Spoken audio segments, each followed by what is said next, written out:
চর্চার ভোটের গাড়ি এখন ব্রাহ্মণবাড়িয়ায়। সারা দেশে 3 আসনে নির্বাচন হচ্ছে। আলোচিত আসনগুলোর অন্যতম ব্রাহ্মণবাড়িয়ার 2। এখানে 9 জন প্রতিদ্বন্দ্বী। তবে মূল লড়াইটা হবে স্বতন্ত্র প্রার্থী রুমিন ফারহানা ও বিএনপি সমর্থিত জমিয়াতুল উলামা ইসলামের জুনায়েদ আল হাবিবের মধ্যে। বিএনপির সাবেক কেন্দ্রীয় নেতা রুমিন ফারহানা দলের মনোনয়ন না পেয়ে স্বতন্ত্র প্রার্থী হিসেবে লড়ছেন।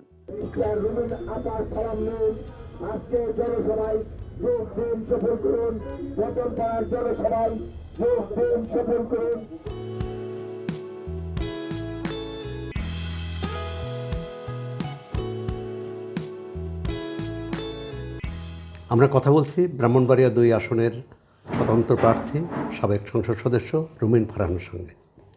রুমিন ফারহানা, আপনাকে স্বাগত। আপনার নির্বাচনী এলাকায় আসলাম এবং আস্তে আস্তে আমরা দেখলাম পথের দুই পাশে বেশ আপনার যেমন বিলবোর্ড আছে, প্রতিদ্বন্দ্বীরও বিলবোর্ড আছে। নির্বাচনের মাত্র আজ 4-5 দিন বাকি এবং নির্বাচনী প্রচার করা যাবে মঙ্গলবার পর্যন্ত। এলাকায় কী দেখলেন? আপনি তো স্রোতের বিরুদ্ধে লড়ছেন, আপনি একা লড়ছেন। আপনার প্রতিদ্বন্দ্বী যারা, তাদের দল আছে, সংগঠন আছে, বিশাল কর্মী বাহিনী হয়তো আছে। আপনি জনগণের, সাধারণ ভোটারদের কীরকম সাড়া পাচ্ছেন? সারাটা অভূতপূর্ব। আমি যখন একটা পথসভায় যাই, সাধারণত ৫-৬ জন থাকে আমার সঙ্গে শুরুতে। আমি আগাতে থাকি, ওটা জনস্রোত হতে থাকে। আরো আগাতে থাকি, ওটা জনসমুদ্র হতে থাকে। আরো আগাতে থাকি, ওটা জনসভা হয়ে যায়। শেষে আমি যেখানে যাই দেখা যায় সেটা জনসভা। সো আলহামদুলিল্লাহ, মানুষের ব্যাপক সাড়া এবং স্রোতের বিপরীতে দাঁড়ানোর কথা আপনি যেটা বলছিলেন, এটা তো আমার রক্তেই আছে। আমার বাবা ১৯৭৩ সালে এই আসন থেকে অলিয়াহাদ। উনি নির্বাচন করেছিলেন, উনি জয়লাভ করেন, কিন্তু ওনাকে সংসদে যেতে দেওয়া হয়নি। তাহিরউদ্দিনকে জিতিয়ে আনা হয় এখান থেকে। তো সেটা তো আমার রক্তে আছে এবং সেই সময় ওনার যা বয়স ছিল, এখন আমার ঠিক সেই বয়স। So it's interesting. কিন্তু আপনার দল তো আপনার সঙ্গে নেই। আপনি যে দল করতেন, যে দলের হয়ে জাতীয় সংসদে ছিলেন, এবং সেই দল তার একটি মিত্র দলকে সমর্থন জানিয়েছে, সেক্ষেত্রে আপনার লড়াইটা কি খুব কঠিন বলে মনে হচ্ছে? এখানে যেটা হয়েছে, মানুষের মধ্যে দুটো বোধ কাজ করেছে। একটা হয়েছে যে যেই মানুষটা ১৭ বছর এত যুদ্ধ করেছে দলের জন্য, সেই মানুষটাকে যদি দলের প্রধানের মৃত্যুর দিন 31st ডিসেম্বর, যেদিন উনি মারা গেলেন, সেই দিন সকাল ৬টায় উনি মারা গেছেন, আমাকে বিকাল ৩টায় বহিষ্কার করা হচ্ছে। এটা যে দল করতে পারে, আ সেই দলের ব্যাপারে তো নেতাকর্মীদের এবং সাধারণ ভোটারদের একটা নেতিবাচক ধারণা অটোমেটিক্যালি তৈরি হয়। আর সেকেন্ডলি যেটা তাদের মনে হয়েছে সেটা হচ্ছে যে এই আসনের মানুষের একটাই দাবি ছিল, আমরা কোনো জোটের প্রার্থী নেব না। এই একটাই দাবি। সেখানে এই এলাকায় মানুষ যিনি নন, এই দলের সদস্য যিনি নন, এই এলাকায় যার পিতৃপুরুষ বা নিজের কোনো রকম কোনো ঠিকানাই নাই, তিনি অষ্টগ্রামের ব্যক্তি। এটা যখন তাকে মনোনয়ন দেয়া হলো দল থেকে জোটের প্রার্থী হিসেবে, সাধারণ মানুষ এটাকে এক ধরনের অপমান হিসেবে নিয়েছে। যে আমাদের তো এই একটাই চাওয়া ছিল। ইভেন আমরা কোনো স্পেসিফিক্যালি বলিও নাই যে অমুককেই দিতে হবে, না দিলে আমরা কাজই করব না। এটাও তো আমরা বলি নাই। আমরা শুধু বলেছিলাম জোটকে দেবেন না। সেই জোটকেই দেয়া হয়েছে। এই এলাকার মানুষের জোটের ব্যাপারে একটা খুব নেগেটিভ ইমপ্রেশন আছে, এক্সপেরিয়েন্স আছে। আমরা ২০০১ এ এখানে জোটের প্রার্থী ছিলেন। তখন আমাদের নেতাকর্মীদের কোন রকম কোনো মূল্যায়ন হয় নাই। ২০০৮ এ সে কারণে জোটের প্রার্থী ফেইল করে। 2001 এ ফজলুল হক আমিনী ছিলেন। আ ফজলুল হক আমিনী। তো উনার আ যে আচার-আচরণ সেটা নেতাকর্মীদের মনে এখনো আছে। সেই কারণেই আমাদের জোটের ব্যাপারে আমাদের নেতাকর্মীদের এক ধরনের রিজার্ভেশন ছিল। বাট দল তো সেটাকে গ্রহণ করেনি বা সেটাকে পাত্তা দেয়নি, বাংলা ভাষায় বলতে গেলে। তবে এই যে আপনার সঙ্গে যে নেতাকর্মী ছিল বিএনপির, যারা সমর্থন করেছিল, তাদের তো বহিষ্কার করা হয়েছে। এরপর কি তারা এই বহিষ্কার আদেশ নিয়ে আপনার সঙ্গে আছে, না আমি খুব নিষ্ক্রিয় হয়ে গেছে? আমি খুব অবাক হয়ে দেখলাম আমাদের প্রায় 50-এর উপরে বহিষ্কার হয়েছে, কমিটি ভেঙে দেওয়া হয়েছে। এক একজন বহিষ্কৃত হয়, মিষ্টি নিয়ে আসে, চলেন আমরা সেলিব্রেট করি। মানে এটা একটা অদ্ভুত ব্যাপার, এটা আসলে বললে বোঝানো কঠিন হবে। দলের ব্যাপারে কতটা বিরক্তি কাজ করলে নেতাকর্মীদের মধ্যে এই উচ্ছ্বাসটা তৈরি হয়।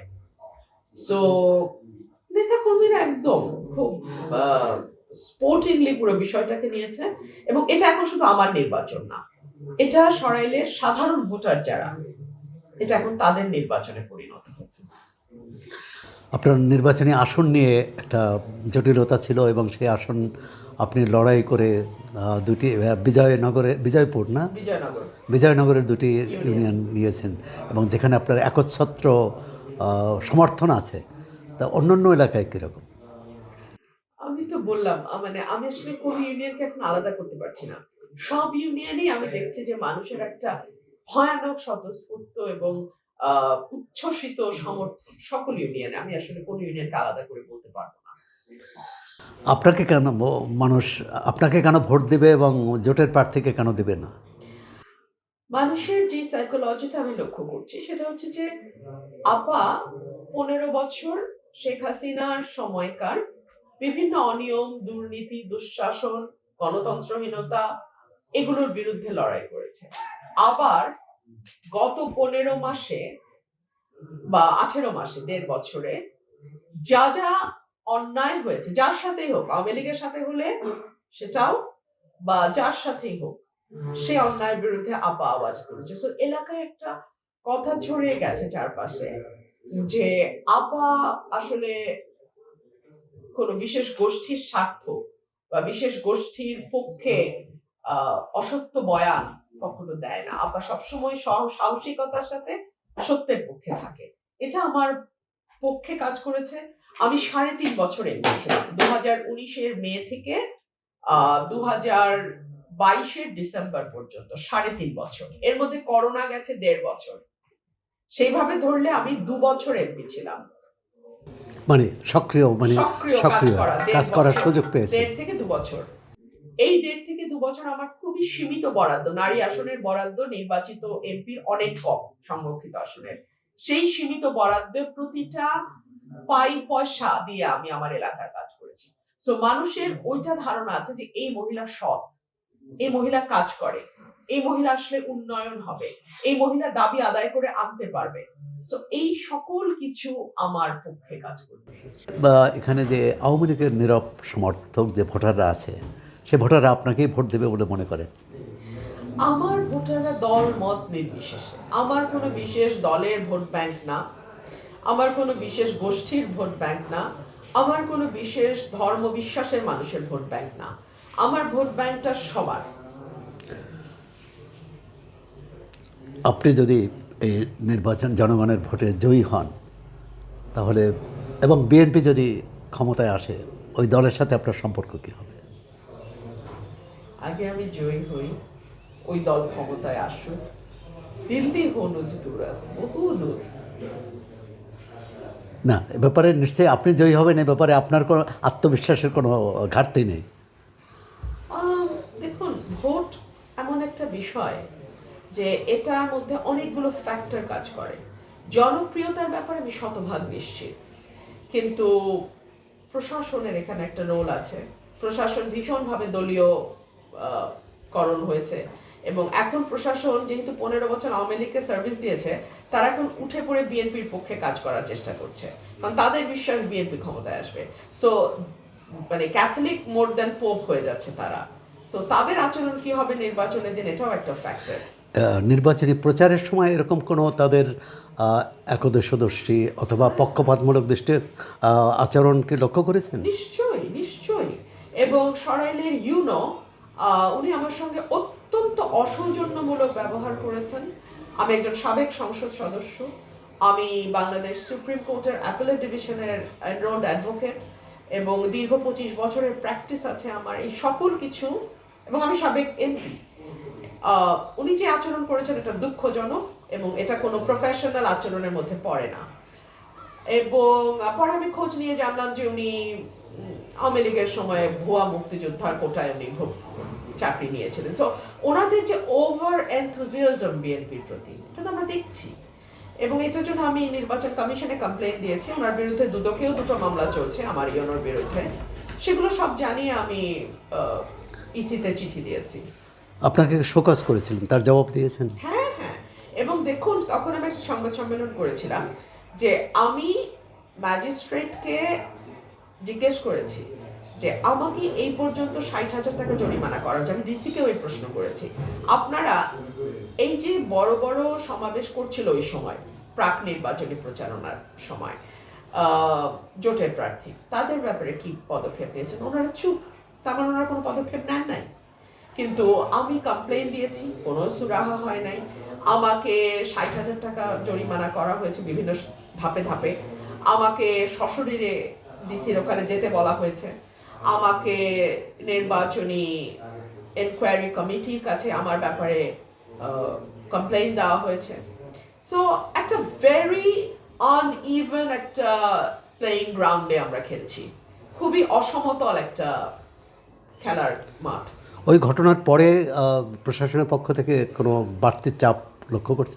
নিশ্চয়ই নিশ্চয়ই, ওই ঘটনার পরে তো প্রশাসন আমার সঙ্গে তাদের যে আচরণ, আপনি তো তাদের বডি ল্যাঙ্গুয়েজ, তাদের কথা, আপনি উইল আন্ডারস্ট্যান্ড ভেরি, আমি বলবো যে তারা নেগেটিভ, আমি কোনো পজিটিভ দেখছি না। নির্বাচন কমিশন কোনো আপনি যে কমপ্লেন করেছেন, নির্বাচন কমিশন কোনো প্রতিকার করেছে অথবা তাদেরকে? আমি ঠিক বলতে পারছি না, আমি গতকালকেও নির্বাচন কমিশনে কমপ্লেন পাঠিয়েছি, দেখা যাক কি করে। এই প্রেক্ষাপটে কি মনে করেন নির্বাচনের দিন সব প্রার্থীর জন্য মাঠ সমতল হবে এবং নির্বাচন সুষ্ঠু হওয়ার ক্ষেত্রে প্রস্তুত থাকবে? আমি মনে করি না, কারণ দেখা যায় কি যে নির্বাচনটা তো আসলে কেবলমাত্র প্রার্থীদের উপর নির্ভরশীল নয়। এখানে মাঠে ক্রিয়াশীল রাজনৈতিক দলগুলো, সরকার, আইন শৃঙ্খলা রক্ষাকারী বাহিনী এবং সর্বোপরি প্রশাসন, তাদের একটা বিরাট ভূমিকা থাকে মাঠে। সো প্রত্যেকে যার যার ভূমিকা ঠিকভাবে পালন করবে কিনা, আইন শৃঙ্খলা পরিস্থিতির কি অবস্থা দাঁড়াবে, মানুষকে তো অভয় দিতে হবে, সাধারণ ভোটারদেরকে তো অভয় দিতে হবে যাতে তারা ভোট কেন্দ্রে যায়। এবং দেখুন আমার ভোটারদের, আমার কর্মীদেরকে লাগাতার ভয় দেখানো হচ্ছে, লাগাতার ভয় দেখানো হচ্ছে বিএনপির তরফে। বিএনপির নেতা কর্মীরা বলছে যে আমরা তো ক্ষমতায় আসবো, তখন দেখে নিব। মানে একটা দলের মানসিকতা চিন্তা করেন যে 17 বছরেও তাদের কোনো শিক্ষা হয় নাই, তারা এখন আবার হুমকি দেয় একটা স্বতন্ত্র প্রার্থীর নেতা কর্মীদেরকে যে আমরা ক্ষমতায় আসলে দেখে নিব।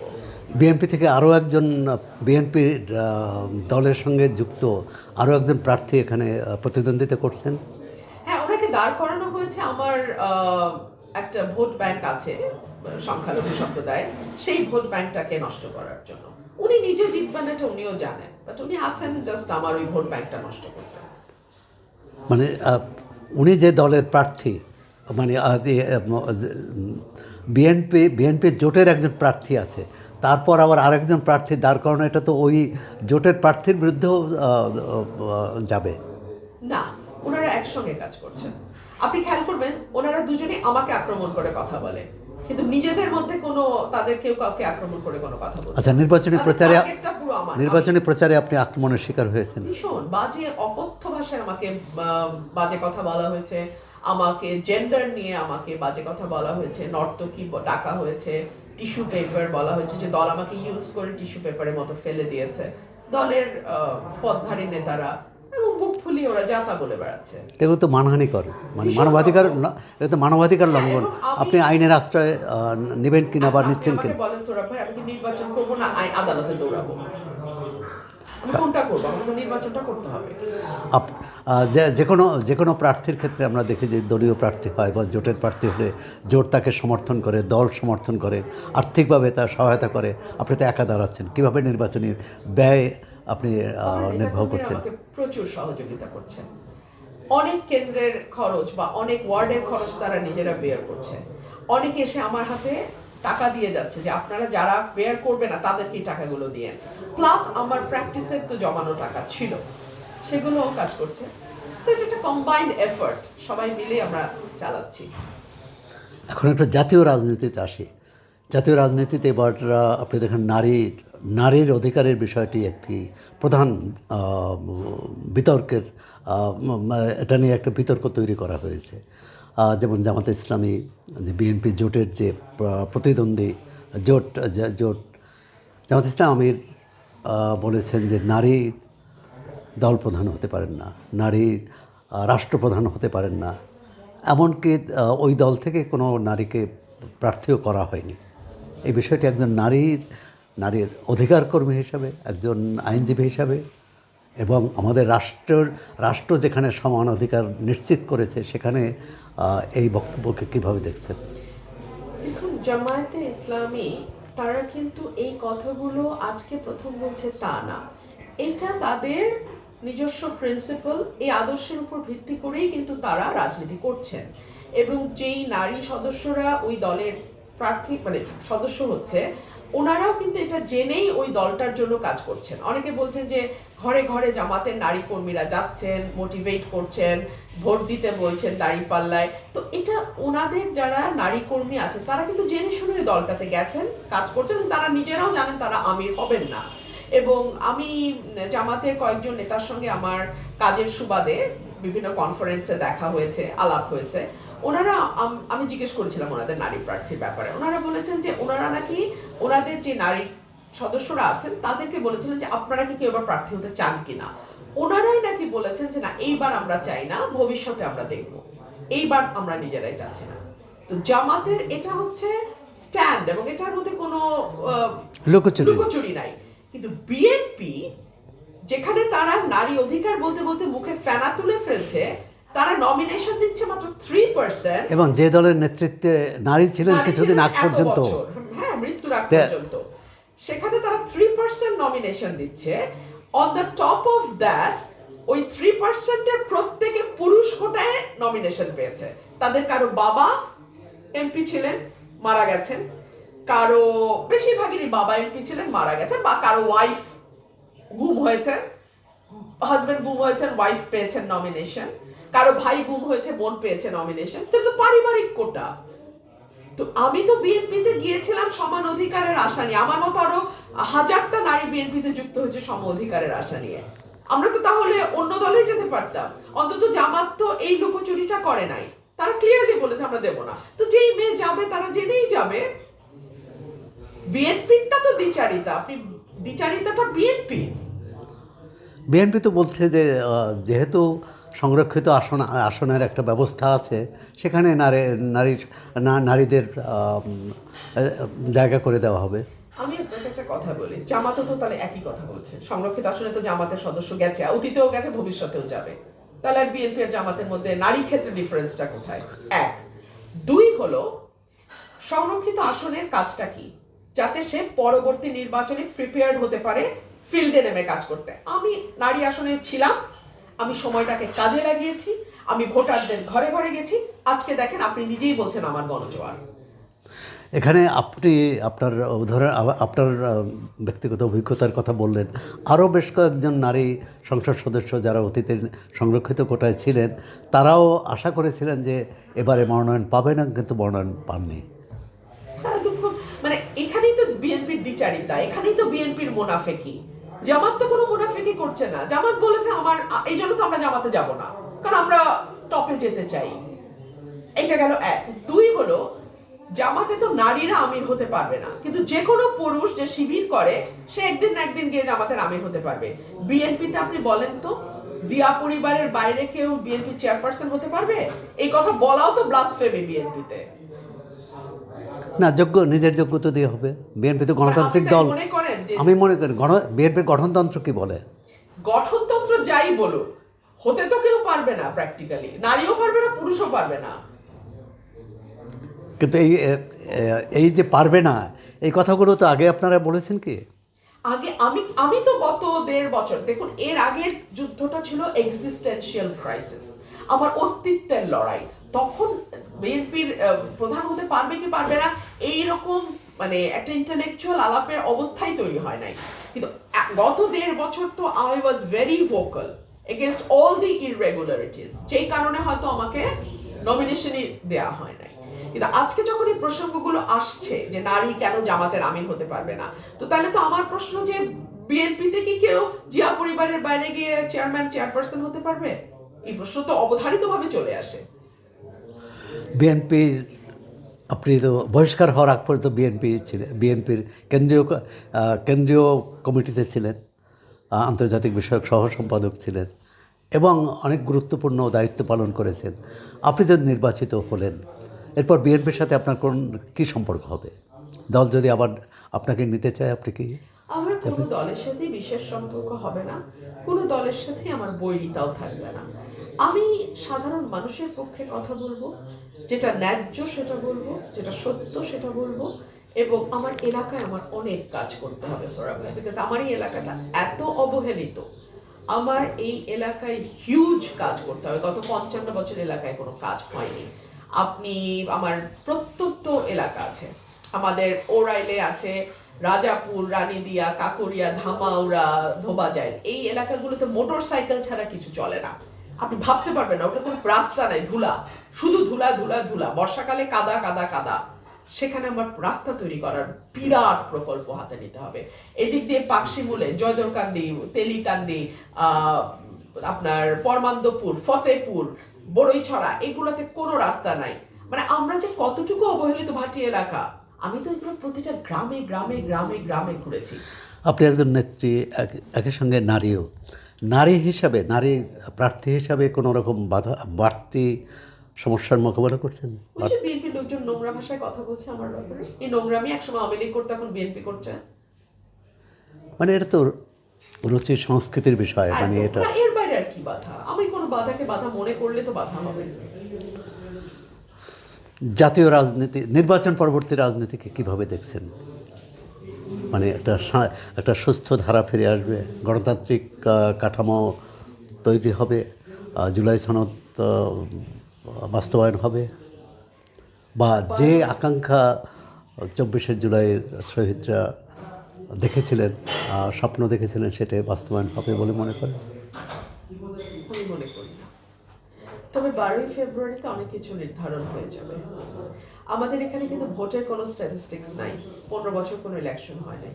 সো কোন দলের ভোট বেড়েছে বা কোন দলের ভোট কমেছে, কোন দলের কত শতাংশ ভোট আছে, এই মুহূর্তে আমাদের পক্ষে বলা সম্ভব না।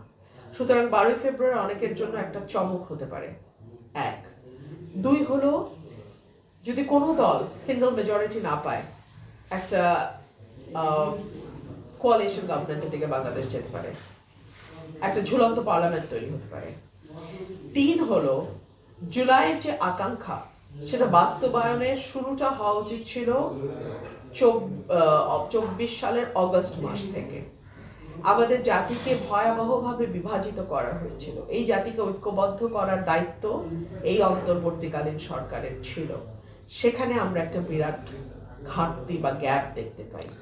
জাতি আরো বেশি বিভাজিত হয়েছে, মব কালচার নামে একটা নতুন সংস্কৃতির উদ্ভব হয়েছে, নারীদের প্রতি এক ধরনের তাচ্ছিল্য, অবমাননা সমাজে একটা জায়গা করে নিয়েছে। নারীর নিরাপত্তাহীনতা আরও বেড়েছে। সকল কিছু সামলানো নেক্সট গভর্নমেন্টের জন্য একটা বিরাট চ্যালেঞ্জ হয়ে আসতে পারে।